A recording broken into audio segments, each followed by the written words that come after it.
we love and the name that we bear, we will lift up our hearts and sing. 'Neath His banner we'll stand as we walk through this land. Through the ages His praise we'll sing.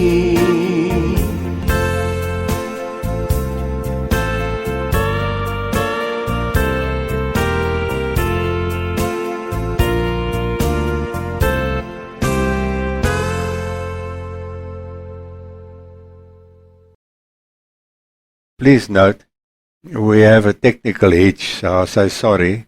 So please excuse the echo on some of the portions of my voice in this recording. Thanks. Welcome all.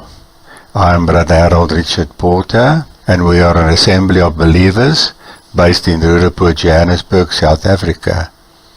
Now I'm specifically reading these teachings so that students can later download a written copy of this video further down on this page in PDF large print for cell phones to enable further examination and reflection. Now, when you load down the PDF files, then you'll be able to get all these links that you can look to this.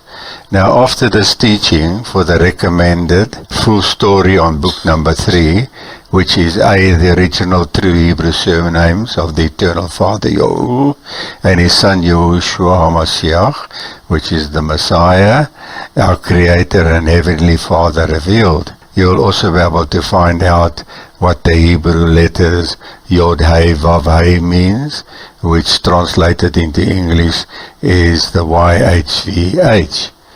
Now, in my introduction, this teaching is to be conducted in the original true Hebrew names of His Supreme Highness, the Eternal Father Yahuwah, that is Yah, the Omnipotent, meaning the Almighty One. When properly pronounced, the name Yah will be recognized in the universal word of praise to Him, namely Hallelujah, meaning praise be unto the Father Yah. Now, in the Christian Bible, He is in error known as God the Father. We revere Him through His only begotten Son, our Creator and our Heavenly Father. It is His angel Son who in the Old Testament appeared unto Moses in the burning bush as Yahu, meaning Yah is He, abbreviated YHVH, and in the original Exodus 3 verse 1 to 15, in the New Testament as Yahushua HaMashiach, pronounced Yahushua, meaning Yahu of the Old Covenant, the YHVH has delivered. Now we need to know that the pagan words God, as in God the Father, Jesus Christ, Holy as in Holy Spirit, as well as many more, do not exist in the original Hebrew and Greek scriptures, as they are of pagan origin. In these accompanied PDF teachings, they are marked in the curly brackets, and the correct ones have been inserted. Now for my message today, more than conquerors. You can be victorious, you can live the overcoming life, wrote a man in a letter to his friends and fellow believers in Rome some 2,000 years ago. His message and his words still carry the same conviction and the power for us who live in the present, day and age, as if they had just been spoken. His name was Paul, the Apostle Paul. In the world of adversary, sin and despair, he had found the treasure of all the ages. He found the riches of the esteem of the Father's forbearance, forgiving people their sins and giving them new life with belief and love in Yahushua HaMashiach. This is exactly what we've been saying here today. Paul did not preach powerless, worthless, and empty words as people who are always boasting about themselves and parading their own piety do. The answer to overcoming, he said, is to walk in the Spirit. Now in Romans 8 verse 2 to 39, we read, therefore there is now no condemnation to those who are in Yahushua HaMashiach, who do not walk according to the flesh, but according to the Spirit. Yes, hallelujah. Now we were talking about the carnal man. To the carnal man, this sounds like a lot of trash. In other words, the worldly person, the unredeemed, unrepented people. However, in this case, the carnal man's trash is the spiritual man's treasure. Out of the sin and confusion of this world came the secret of life. He was impaled on a Roman stake with all the piety, self-righteousness that religion is capable of. Yahushua HaMashiach emerged with the treasure of all the ages. Immortal life is only in him, and this is a treasure for those who see it. For the others, you live, drink, and carry on what you do, and tomorrow you die, and there is no future for you. It is the law of the Spirit that will give you the riches of life in Yahushua HaMashiach and set you free from death by the law of sin. Now, the law of sin was from, now as we read the law of Moses, we had all sinned and come short of the right rulings of eternal law, and we were all bound to die. But now, in Yahushua, we have redemption, brothers and sisters, and this is the reason why we are here. We want to live, and we want to serve, and we want to carry on in our lives. We want to go higher, not lower in our lives. Now it says here, for the law of the Spirit of life in Yahushua HaMashiach has made us free from the law of the sin of death.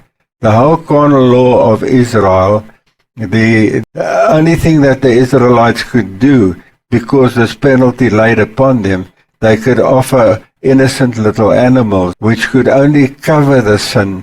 In other words, it was an IOU, a promise towards the future that someone would come and deliver you. If someone gives you a letter of credit, that means you can go and cash in on that.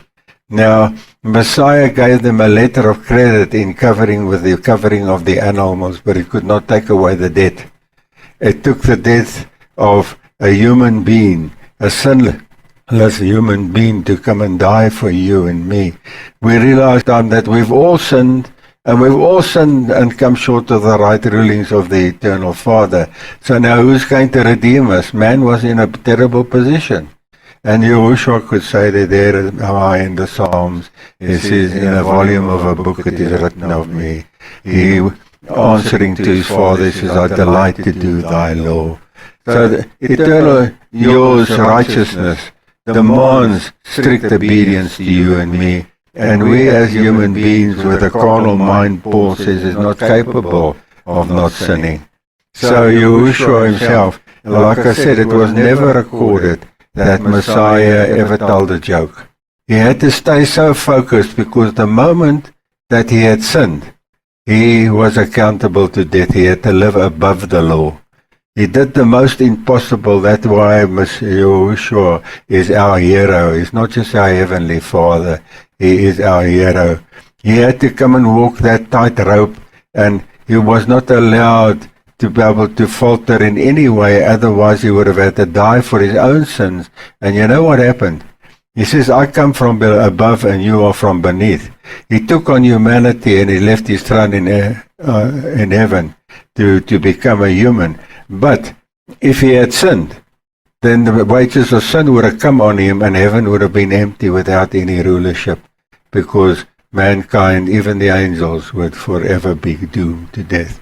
So in this, we take like a looking glass, and we amplify, and we see what Yahushua had to go through, and the terrible strain that he had to go through, knowing that he stepped wrong.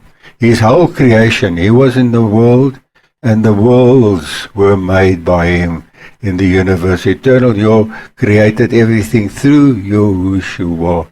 And we have to realize that his whole kingdom, his whole rulership, he would have gone back if he had just sinned. He had to come and offer his innocent life to pay for you and me. And it's only when we start looking about this thing and we weigh out this thing about the carnal mind. Yahushua had a carnal mind too, but he had to bring it under subjection. And all the little petty sins that sometimes that we have in ourselves, we have to bring under subjection. But we know that in ourselves we are weak. That's why the eternal Yah has given the gift of His Spirit, the Ruach Kodesh, to be able to help us. Now let me carry on here. The carnal law or the ordinances given by Moses could not fulfill the righteous requirements of the Father's forgiveness. For what the law could not do, in that it was weak through the flesh.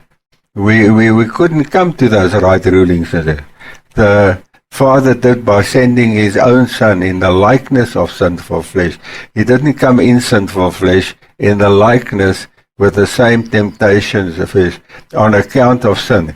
He condemns sin in the flesh. Yahushua. That's why this message is the overcoming Yahushua. We can be more than conquerors. Apostle Paul says, if we live in the Spirit, but if you live in your own fleshly desires, you're going to sink and you fall. Not so. That the righteousness requirement of the law might be fulfilled in us, who do not walk according to the flesh, but according to the Spirit. You've got to take time many times you don't know how to pray when you're really in grief. Your mind is so filled with the troubles around you that you feel you can't live no more. Get that spirit of praise and reverence to eternal Yah, how great Thou art. Then sings my whole life, my everything within me, to eternal Yah. Live in the Spirit, live in the praise of the Spirit, because to be carnally minded, you're going to die. If you just got the name, does not mean that you're going to make it. When you get immersed in the name, it means you have become a part of the family.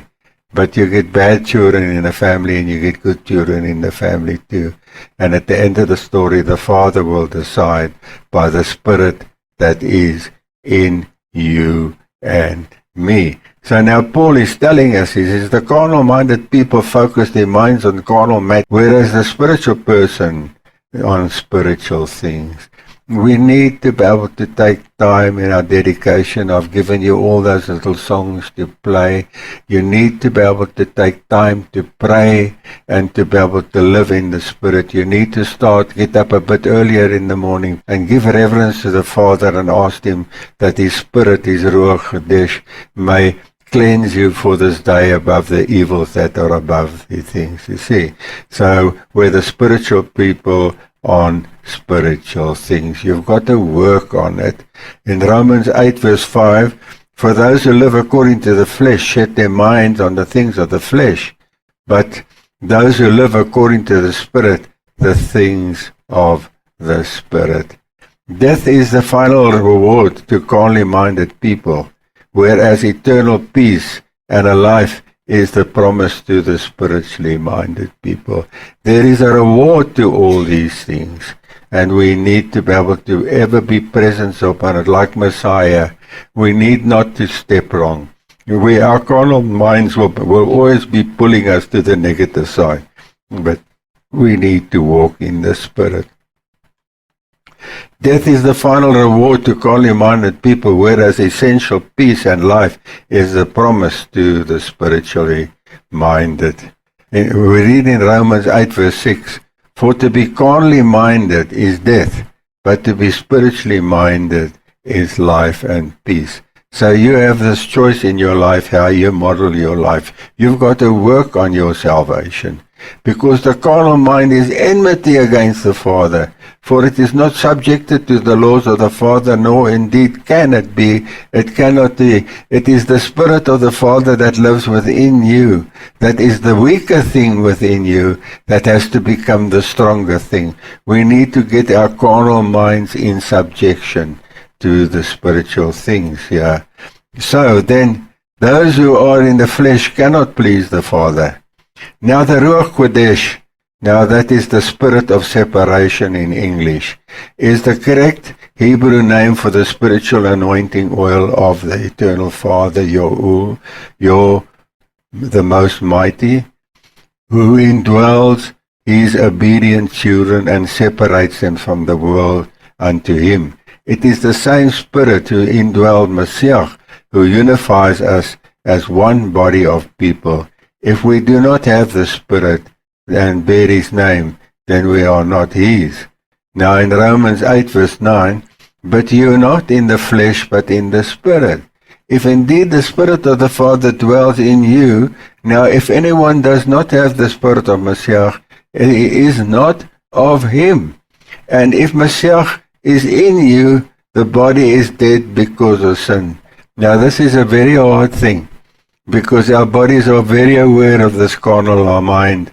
And I don't know if you notice on the TV programs and stuff like that, it's getting more vulgar, it's getting more filthier, it's getting more permissive writing. We need to live in the Spirit and not follow the examples of these people. Hallelujah. And if Mashiach is in you, the body is dead because of sin, but the Spirit is the life because of righteousness.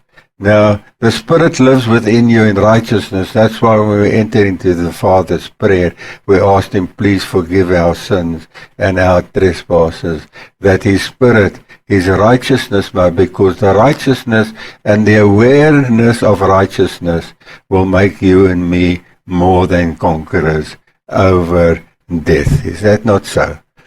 If the Father who raised Yahushua from the dead is the same Spirit who dwells in you, He will also impart life to your mortal bodies.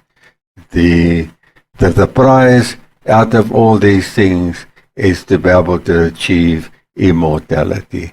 Even as Yahushua was the first to obtain immortality by living the overcoming life, by how did he do it? Because he kept the Spirit of the Father in him, and he lived a spiritual life. Now this is a thing that you have to work on. It doesn't come naturally. The carnal mind is enmity against the Father, but we need to, in this time of tribulation and in our trials, we need to groom ourselves and we need to focus our attention. Hallelujah. He says, but the Spirit of Him who raised Yahushua from the dead dwells in you. He who raised Mashiach from the dead will also give life to you, your mortal bodies, through His Spirit who dwells in you. Therefore, brethren, we are debtors not to the flesh to live according to the flesh. For if you are according to the flesh, you will die. But if by the Spirit you are put to death, the deeds of the body, you will live. We need to put the carnal man in us to death here. For as many as you are led by the Spirit of the Father, those are the sons of the Father.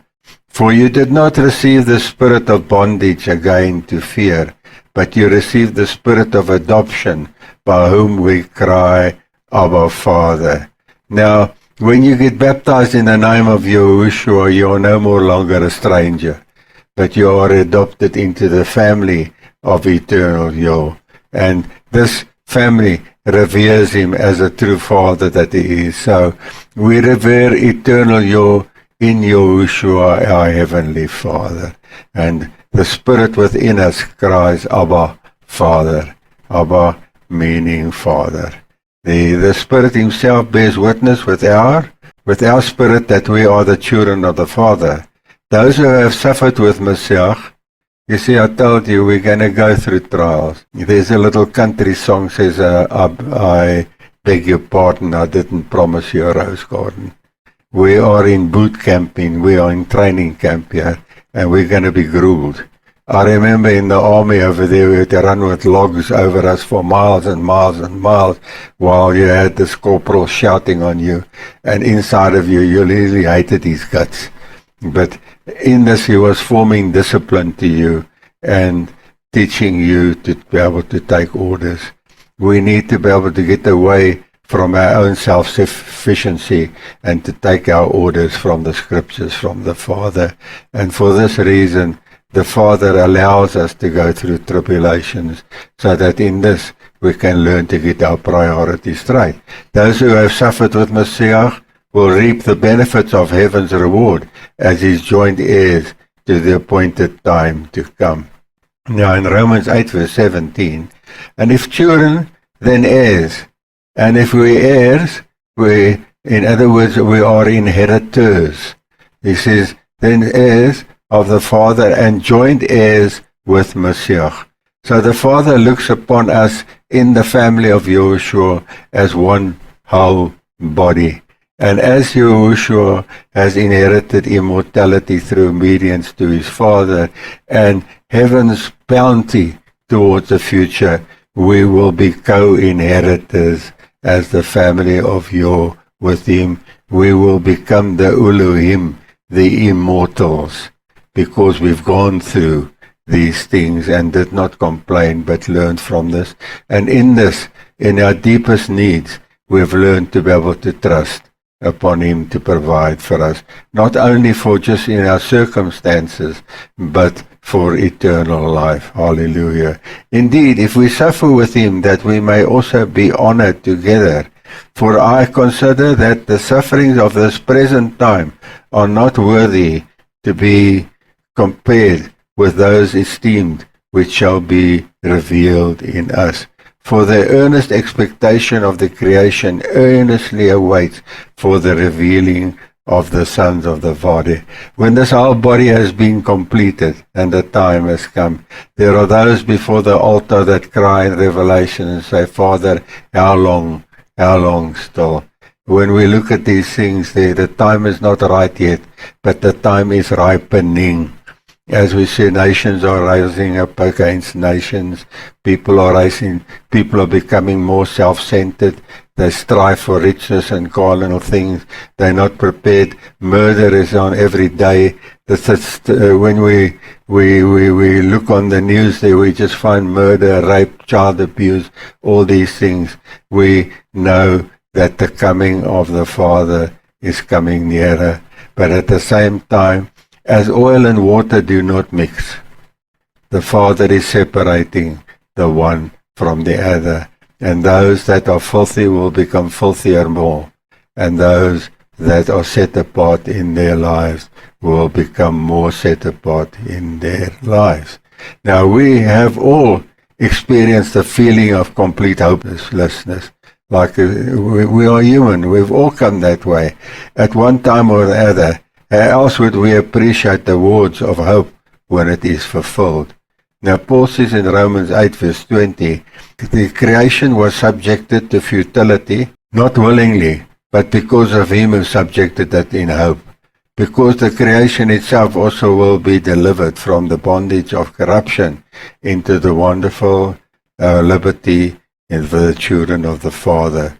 For we know that the whole creation groans and labors with birth pangs together until now. Not only that, we also who have the first fruits of the Spirit, that was on the day of Pentecost and with the disciples, even we ourselves groan within ourselves, eagerly waiting for the adoption and the redemption of our body. I don't think that there's not one of us here today that would not feel, gee, Father, take us to heaven. I've just about had enough of everything. Please, Father, come.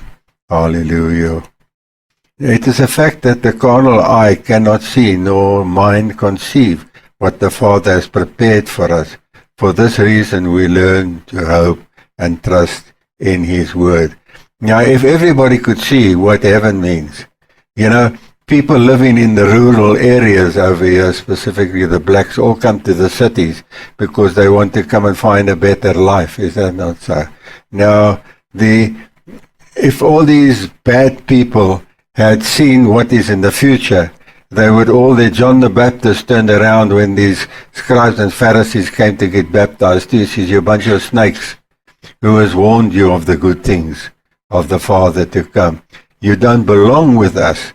Now, if everybody could see what heaven looks like, then everybody would be striving like a gold rush.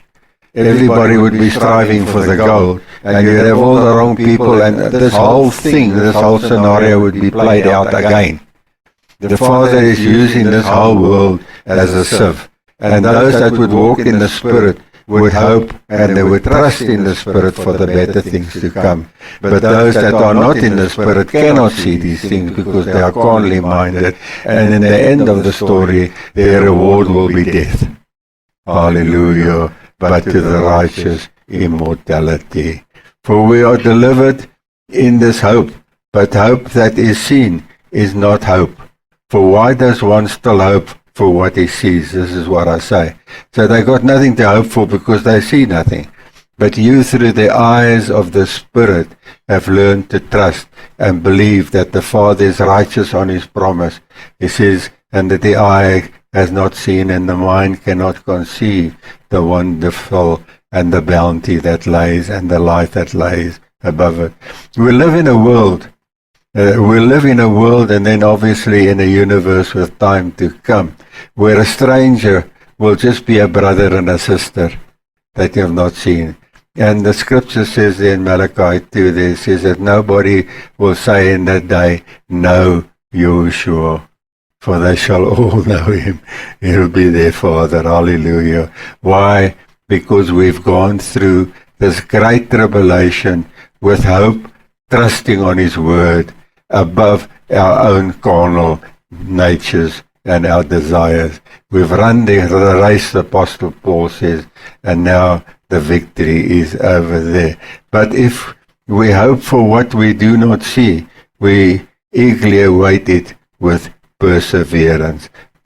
Now it's this perseverance that's carrying on in our lives is what is going to bring us through. We do not always have the words to express what we feel inside.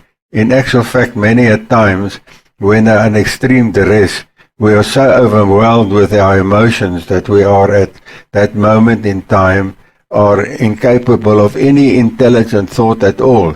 It is then that at that point that when we pray that the Father's Spirit, the Ruach Kodesh, makes intercession for our belief according to his promises. So we have to have hope, we have to have obedience in these things, and we have to have this perseverance, believing that Yahushua will make good on his promises. In Romans 8:26, likewise the Spirit also helps us in our weakness, for we do not know what we should pray, but for as we ought, but the Spirit himself makes intercession for us with a groaning which cannot be uttered.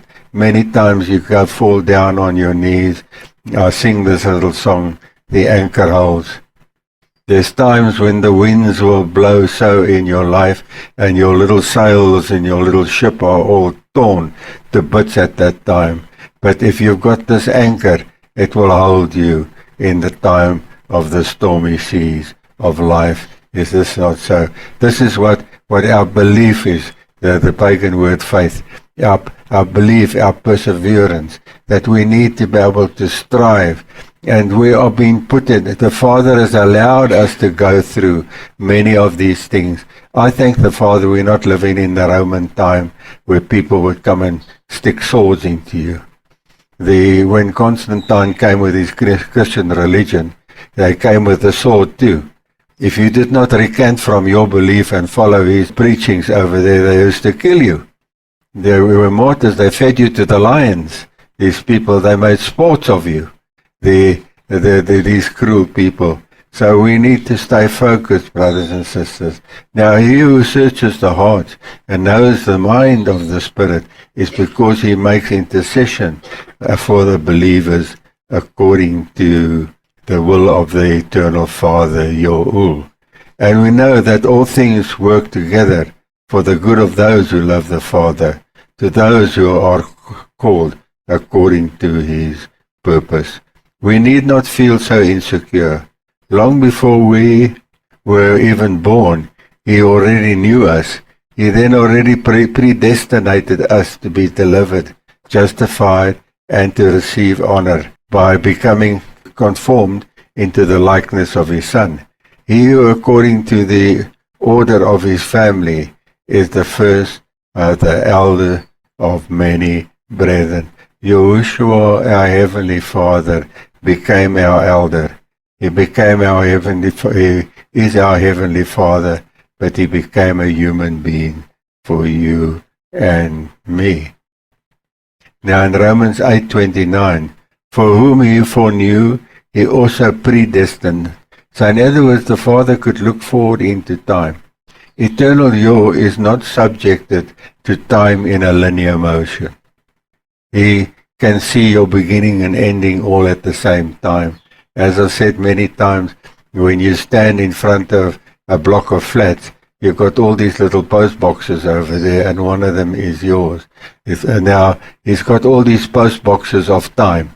Eternal Yah can enter into any one at a time, and he can see right there. That's why he has predestined these things for you and me. He already knew who's going to be saved at the end of the time. But we, living in a linear motion, have to go through the whole things to prove our obedience. So he says there, read again, for whom he foreknew, he also predestined to be conformed to the image of his Son, that he might be the firstborn of many brethren. Yahushua had to come into the blindness of flesh too, when he left his previous, in the pagan word, glory, his splendor over there. He had to become an insecure human being like you and me, trusting the same way. But the Father already knew that this universe would be ruled and that his Son would be overcome because he could see the future. And the Father can see your future, but it is now you to play the role. Shakespeare could say that life is like a stage. You've got the entrance and then you go out on the other side. But going out on the other side in this world means to be death. But to you and me, it's just going to a better side, going to a better life, to be conformed to the image of his Son, that he might be the firstborn amongst many brethren. Moreover, whom he predestined, he also called, and whom he called, those he also justified, and whom he justified, those he also honored. Hallelujah. Our lives have great worth and importance, so much so that he allowed his Son to die as a ransom for us. Therefore, those who oppose us are powerless against his will. I'll tell you something. You go and work in a certain place and say you're going to find people that are going to oppose you. People that sense that spirit within you, and they don't like you for this reason too. A righteous man always stands out like a candle or like a light in a dark place. And people who love darkness don't like light. So you won't be befriended in this world. Hallelujah. What then shall we say to these things? If the Father is for us, who can be against us? He who did not spare his own Son, but delivered him up for us all, how shall we not with him also freely give us all things? Who shall bring a charge against us? The Father's elect. It is the Father who justifies. At the end of the story, it is eternal Yah that justifies by his right rulings, his ordinances, and by his law that he set forth in the Spirit. Death was powerless and had no hold over Messiah, who overcome the grave. He has risen and is there at all times for us. Who is he who condemns? It is Messiah who died and furthermore is also risen, who is even at the right hand of the Father, who also makes intercession for us. Now we've got to realize something. The whole Bible is, like I said, written in spiritual picture language. Now, Messiah isn't literally sitting on the right hand of the Father. Eternal Yah fills the universe. Where does he sit? On the left hand of the Father, on the right hand of the Father. But in rulership, when a king used to sit up there, his advisors were always on the left and right. And this is a symbolical showing that Messiah is the second, the advisor, the second in command unto eternal Yah. He in position of power, he sits on the right hand of the Father, but he's not physically sitting on the right hand of the Father, because eternal Yah is the omnipresent Spirit. Where is his right hand? So we need in the scriptures to be able to understand the symbolisms that are being portrayed for you and me. Now the psalmist David could say in Psalm 23, Yahu is my shepherd, this is the Son, Yahushua. I shall not want, he makes me lie down in green pastures, he leads me beside the still waters. Now, As I said many times again, the Father will tell you, sheep do not drink with raging water. They have to come to a calm pool before they can take in. And the first thing that we need to know in the Spirit, that we need to find calm waters. That's why I gave that little song for you, that at times when you feel now I'm going out of my mind and my brain just can't even think what to pray, then you play those words.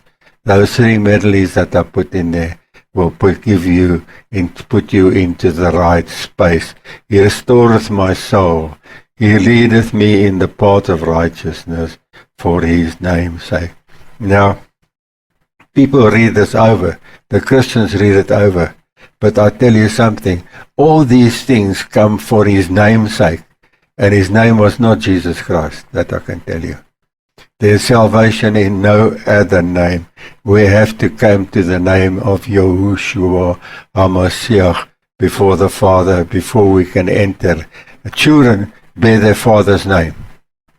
And now Revelations 2:17 tells us that this is a hidden manna that you receive. And the only way that you can receive this hidden manna, like I said many times, that you've got to receive a white stone, symbolically a white heart. In other words, you've got to clean up your heart, get rid of all the traditions and superstitions that religion has put upon you, and your own worldly likes and dislikes, and come to Yahushua, receive forgiveness in his name. He says then he will give you a name that nobody knows except him that receiveth it. Now you can go and tell the name Yahushua outside over there and they say, huh? What you talking about? So it is a line of progression. You first come in through the Christian church, which is spiritual Egypt, and then you've got to be saved out of Christianity to be able to go into the wilderness. And only there will he give you a white stone when you come out of Egypt. That's why I have my teachings, come out of her, my people. That's not the unclean thing. We have to leave the flesh pots, the big bands of Christianity, the Baal worship that they have over there, their pagan doctrines and their teachings, and we have to come and go into the desert, go through the waters of immersion like Israel has many years ago. They had to go through the waters before they were liberated from Egypt and the bondage of Egypt. You and me are in that desert line now, but we are busy getting this clean stone. He says, and you'll receive a name that only he that receives it knows it. The name Yahushua is not known out there, but to you and me, it is the name of our Heavenly Father. So he says, he leads me in the path of righteousness for his name's sake. There is a purpose. It all goes around the name. And I want to tell you, Yahushua HaMashiach was not JC, Jesus Christ. Yea, though I walk through the valley of the shadow of death, I will fear no evil, for you are with me. Your rod and your staff, they comfort me. You prepare a table before me in the presence of my enemies. You anoint my head with oil, that is the Ruach Kodesh, that he anoints you with. My cup runneth over. Surely goodness and mercy shall follow me all the days of my life, and I will dwell in the house of Yahuwah forever. This is the prize. This is what the race that we run, this is what we strive to receive immortality and to be able to be in the house we call our assembly Bayeth Yor. Now the Bayeth meaning the house of eternal Yor. I shall live in the Bayeth, in the house of eternal Yor forever. Romans 8:35. Who shall separate us from the love of Mashiach? Shall tribulation? We all know about that. Or distress? Yes, we all know about that. Or persecution?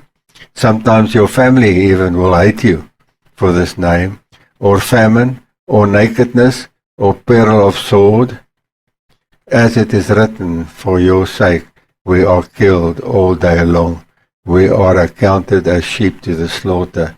Many times people would want to bring bad things over you. Previous believers were fed to lions and they were impaled on the stake. Messiah 11 of the disciples all died horrible deaths. It was only John, for the sake of his mother, that was spared. So Apostle Paul knew what he was talking about over here. In conclusion, Paul has these words to say. We can be victorious. It's not that the Father has put something that's above you, but we need to persevere. We can live the overcoming life. Yet in all these things Paul could say, and he knew he had gone through all these hardships, yet in all these things we are more than conquerors through him who loved us. So we are victorious, but with the presence of the Father for us. For I am persuaded that neither death, nor life, nor angels, nor principalities, nor powers, nor things present, nor things to come, nor height, nor depth, nor any other created thing shall be able to separate us from the love of the grand eternal Father, your all, which is in Yahushua HaMashiach, our King. Hallelujah. Praise his wonderful name.